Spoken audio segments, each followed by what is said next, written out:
Hello friends, how are you feeling today? Do write in the comments. I hope everything is good. Best of luck for today. Keep smiling. Keep learning. The Divine Spark. One evening at a converted rink known as the Grand Opera House, a flock of intrepid amateurs put on a war drama. Lila, principal child of the Egg and Poultry King, played a daughter of the Southland, with her hair shaken out and lamp black on her eye winkers, so as to look like Maxine. All of her relations and the other members of the Pocahontas Bridge Whist and Pleasure Club were in front, and they gave her a hand every time she stepped out from behind a tree. She scored what is known in the Ibsen cult as a knockout. At 11 p.m., she was up on a lonesome eminence, right between Sarah Bernhardt and Julia Marlowe, waiting for a telegram from CF to come on and tackle any role that was too heavy for Maud Adams. The proud parents awoke next morning to discover that Lady Macbeth was boarding with them. When she moved from one room to another, the portieres had to be spread the entire length of the pole so as to make room for her head. A local haberdasher, who had been plotting to surround her with a new bungalow and a lot of mission furniture, went to call as per usual and found her away upstage, trying to look like Margaret Anglin in the big scene. She was too busy to hold hands, for she was mapping out a career which terminated with an electric sign on Broadway and the street jammed with uptown limousines. So the gents' furniture moved down the street to a brick house, the unmarried inmates of which would begin burning Greek fire and sending up balloons every time a live one slammed the front gate. Lila had the bacillus theatricus gnawing in every part of her system. She could see the magnificent playhouse crowded from pit to dome, just as the producing manager sees it every August when the pipe is drawing freely. She could hear the leading man in the dress suit say, as he pointed up the marble stairway, "Ah, here comes the Countess Zika now." And then she would enter trippingly, wearing $900 worth of spangled raiment, whereupon the vast audience would stand up and cheer. Whilst enjoying this trance, she wore a yellow kimono and had her meals sent to the room.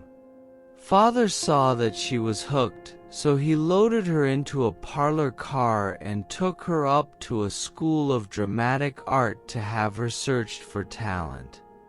The head crimp of this refined shakedown watched her do the scene in which Ophelia goes dotty and picks the imaginary dandelions, and when it was all over and Shakespeare had been reduced to a pulp, he slapped old Ready Money on the back and told him his daughter was a phenom.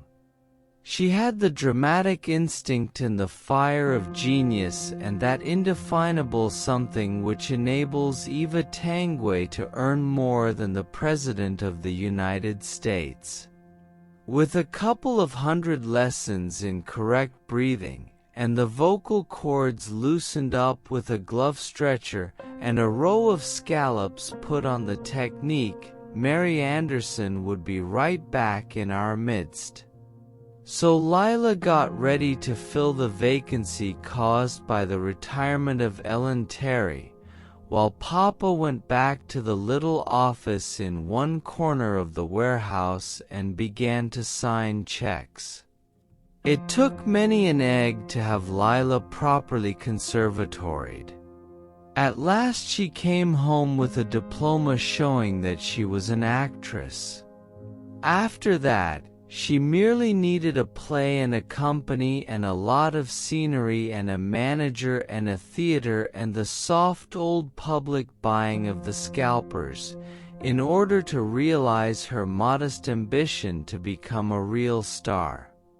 She took her diploma and the local press notices up to New York to see what she could get on them, and found 10,000 other incipient Majitskas hitting the worn trail that led from one agency to another. Artistic temperaments were more abundant than lamp posts, and getting an audience with a big gun was just as easy as opening a time lock with a hat pin. She had an offer at the Hippodrome to walk in front of an elephant, waving a prop palm, but she spurned it because she was ready to do Desdemona at a moment's notice. As for the laudatory article written by a would-be Willie Winter of the Wild and Woolly West, she couldn't find anyone in the neighborhood of 42nd Street who had even heard of the tank town in which her folks were so prominent. In order to get experience, she signed up with a number 4 company, playing the part of the deaf and dumb lady who crosses the stage and removes the tea things early in the second act. When the troupe went on the rocks at Mach Chunk, Penna, the erstwhile favorite of the Pocahontas Club, found herself seated on a trunk-marked theater standing off a deputy sheriff and waiting for an answer to her wire. The first old woman, who remembered Edwin Booth, came and sat beside her. "Do not be discouraged, honey," said she. "Go right back and start all over, and possibly sometime next year you will again have the blessed privilege of going up a neglected alley twice a day and changing your clothes in a barn. Any girl with your looks and family connections can curl up in a 4-poster at night and then saunter to the bath over a soft rag in the morning, but only a throbbing genius can make these night jumps in a day coach and stop at a hotel which is operated as an auxiliary to a first-class saloon. It will be hard sledding for the first 15 or 20 years, but by the time you are 45, you may reasonably count on getting 20 weeks out of every 52, running around in front of a kinetoscope. Lila pulled into the scene of her early triumphs with a mere suggestion of number 2 grease paint still lingering behind the ears.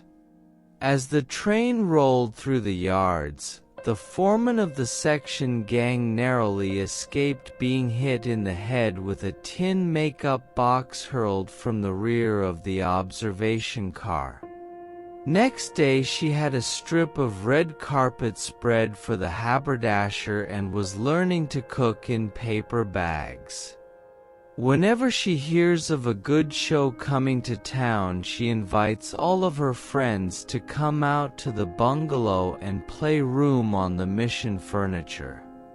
Moral: the true friend of humanity is one who goes to the home talent benefit for something and hisses all evening.